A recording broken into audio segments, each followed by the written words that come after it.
राधे राधे दोस्तों, जय Shri Krishna. Good morning दोस्तों, कैसे हो आप लोग। आई होप आप लोग अच्छे होंगे और आप लोग की पढ़ाई लिखाई भी अच्छी चल रही होगी दोस्तों।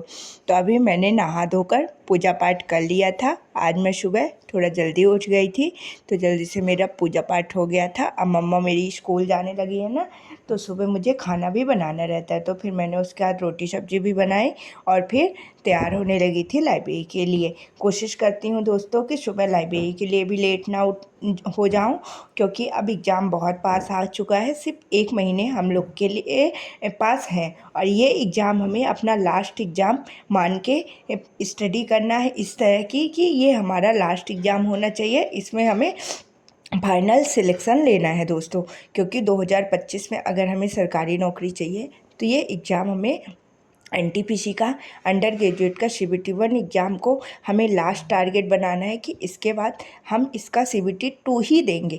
इस हिसाब से हमें अपनी प्रिपरेशन करनी है दोस्तों, इस हिसाब से पढ़ाई ही करनी है। इस 1 महीने को हमें अपने आप को सिर्फ पढ़ाई में झोंक देना है और जितना ज़्यादा से ज़्यादा टाइम हो सके पढ़ाई में देना है, इधर उधर बिल्कुल भी नहीं देना है दोस्तों। तो चलिए, अभी मैं भी लाइब्रेरी आ गई थी, अब हम लोग पढ़ाई करना स्टार्ट करते हैं। आप लोग भी दोस्तों इधर उधर की बातों में अब ध्यान मत दीजिएगा, सिर्फ कोशिश करिएगा कि आप अपना मतलब पूरा ध्यान पढ़ाई में ही लगाएं और पूरा फोकस बनाएं पढ़ाई में, जिससे 2025 वाला साल हमारा सिलेक्शन वाला साल हो दोस्त। हमें अपने तरफ से इतनी ज़्यादा मेहनत करनी है। तो चलिए, अभी मैं लाइब्रेरी आ गई थी तो आपको तो पता है कि इस टाइम पे मैं हिस्ट्री पढ़ रही हूँ। हिस्ट्री का रिवीजन चल रहा है दोस्तों। तो मैंने हिस्ट्री में आज आंग्ल मैसूर युद्ध को पढ़ा, आंग्ल मराठा युद्ध को पढ़ा और बंगाल में गवर्नर जनरल को कंप्लीट किया। ये 3 टॉपिक मैंने आज हिस्ट्री में कंप्लीट किए हैं दोस्तों। आप लोग भी मेरी वीडियो देखने के बाद हिस्ट्री में ये टॉपिक कंप्लीट कर लीजिएगा। और एक बात और, किसी ने कमेंट किया था कि दीदी आप हिस्ट्री के लिए कुछ मुझे बताइए, तो मैं आपको हिस्ट्री के लिए बताती हूँ।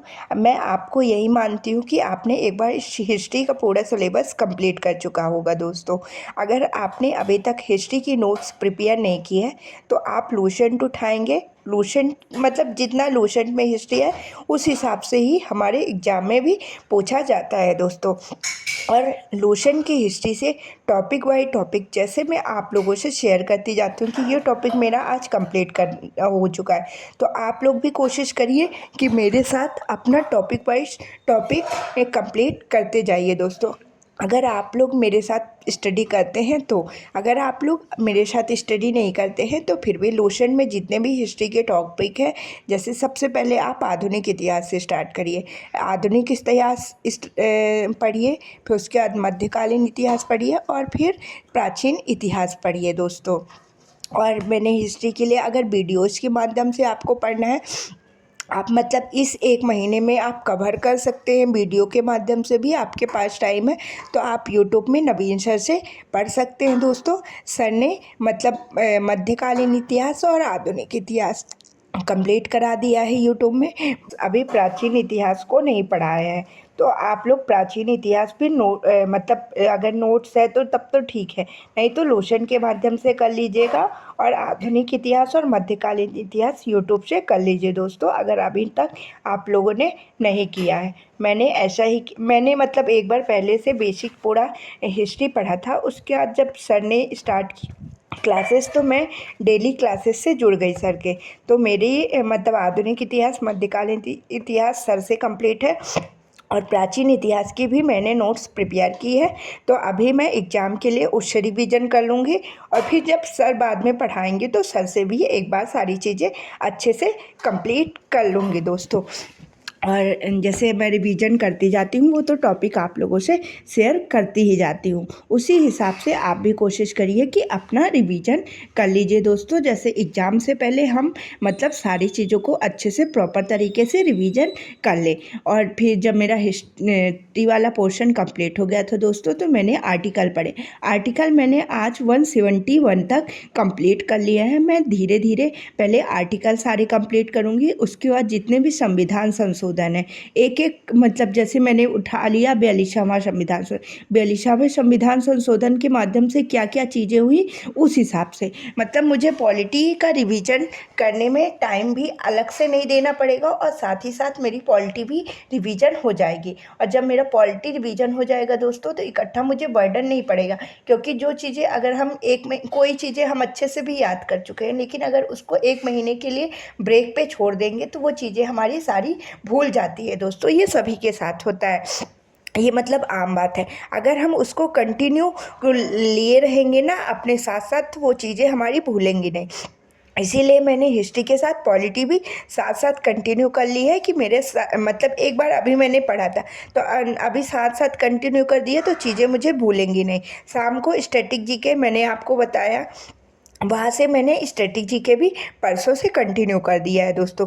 तो 7 अगस्त सर की लास्ट क्लास होगी और 7 अगस्त तक मेरा भी मतलब पूरे टॉपिक कंप्लीट हो जाएंगे रिवीजन के दोस्तों स्ट्रेटेजी के। हिस्ट्री पॉलिटी और स्ट्रेटेजी के साथ साथ चल रही है, ठीक ना।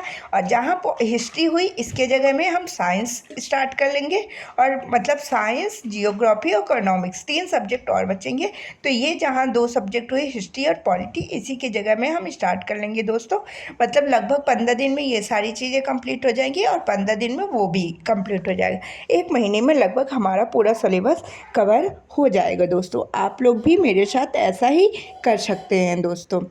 उसके बाद क्या किया मैंने कि मैं मैथ्स पढ़ने लगी थी। एक बात और आप लोगों से शेयर करनी थी, अगर अब आपको एनटीपीसी के मतलब अंडर ग्रेजुएट के लिए टेस्ट लगाना है तो टेक्स्ट बुक का आपके पास वो होगा ही, उसमें मतलब उन्होंने 8 जुलाई से मतलब जो ग्रेजुएट लेवल का पेपर हुआ था वो सारे पेपर डाल दिए हैं। 8 जुलाई से वो टेस्ट स्टार्ट होंगे दोस्तों। तो आप शिफ्ट वाइज सारे टेस्ट वहाँ से प्रैक्टिस करिए। उससे क्या होगा कि मतलब वो डायरेक्ट एग्ज़ाम के रहेगा ना, तो उससे हम ज़्यादा अच्छा प्रैक्टिस कर पाएंगे। और ये भी हमें जब समझ में आ जाए, हम सारे शिफ्ट के पेपर एक बार सॉल्व कर लेंगे ना तो हमें ये समझ में आ जाएगा कि जीके में कहाँ कहाँ से क्वेश्चन बनते हैं, मतलब किस किस टॉपिक से ज़्यादा उठाया गया है दोस्तों। अगर देखो अभी तो हमने एक पेपर दिया था, लेकिन जब हम सभी पेपरों को प्रैक्टिस करेंगे, उनका एनालिसिस करेंगे तो हमारी चीज़ें ज़्यादा अच्छे से समझ में आएंगी और हम उनको मतलब ये भी देख पाएंगे कि हमसे कौन से टॉपिक के क्वेश्चन गलत हो रहे हैं, कहाँ हमें सुधार करने की ज़रूरत है दोस्तों। तो हम ज़्यादा अच्छे से सुधार कर पाएंगे। मैं भी कोशिश करूँगी कि जैसे डे बाई डे मैं शिफ्ट वाइज पेपर प्रैक्टिस करूँ, उस हिसाब से मैं आप लोगों से शेयर करती जाऊँगी दोस्तों कि कौन कौन से टॉपिक के क्वेश्चन हमारे एग्ज़ाम में ज़्यादा बने थे और वही मतलब नेक्स्ट एग्ज़ाम में भी बनने की संभावना है दोस्तों। क्योंकि जो ग्रेजुएट लेवल का पेपर था वो थोड़ा लेवल अप था, तो इसमें लेवल थोड़ा कम ही आएगा और लेकिन पैटर्न वही रहेगा, सेम ही रहेगा दोस्तों। तो उससे हमें बहुत ज़्यादा सहूलियत मिल जाएगी। नए मॉक टेस्ट लगाने से ज़्यादा अच्छा है कि जो ग्रेजुएट लेवल का पेपर हुआ था उससे ही प्रैक्टिस करें दोस्तों। मैं उसी से प्रैक्टिस करूँगी, इसीलिए मैंने आप लोगों के लिए भी बता दिया है दोस्तों। आप लोग भी वहीं से प्रैक्टिस कर सकते हैं। 8 जुलाई से मतलब वो टेस्ट स्टार्ट हो जाएंगे। टेक्स्ट बुक में आज ही डले हैं पेपर, मैंने देखा है दोस्तों। तो आप लोग भी स्टार्ट कर दीजिएगा 8 जुलाई से। तो यही सारी बातें मुझे आप लोगों से शेयर करनी थी दोस्तों। मैं उम्मीद करती हूँ आप लोग को मेरी बातें बहुत अच्छी लगती होंगी। मैं जो भी इन्फॉर्मेशन देती हूँ उससे आपको बेनिफिट्स होते होंगे दोस्तों। और आप लोग अब प्लीज़ जो भी टाइम है अपने स्टडी को बहुत अच्छे तरीके से कंटिन्यू कीजिए। कोशिश करिए कि सभी सब्जेक्ट को वो टाइम दे, सभी सब्जेक्ट में अपना 100% दे और सभी चीज़ों को कंप्लीट करके चले दोस्तों। तो इस वीडियो में आज के इतना ही। अब हम मिलेंगे आपसे नेक्स्ट वीडियो में दोस्तों। तब तक के लिए राधे राधे दोस्तों, जय श्री कृष्णा, बाय बाय दोस्तों। राधे राधे, जय श्री कृष्णा, बाय बाय।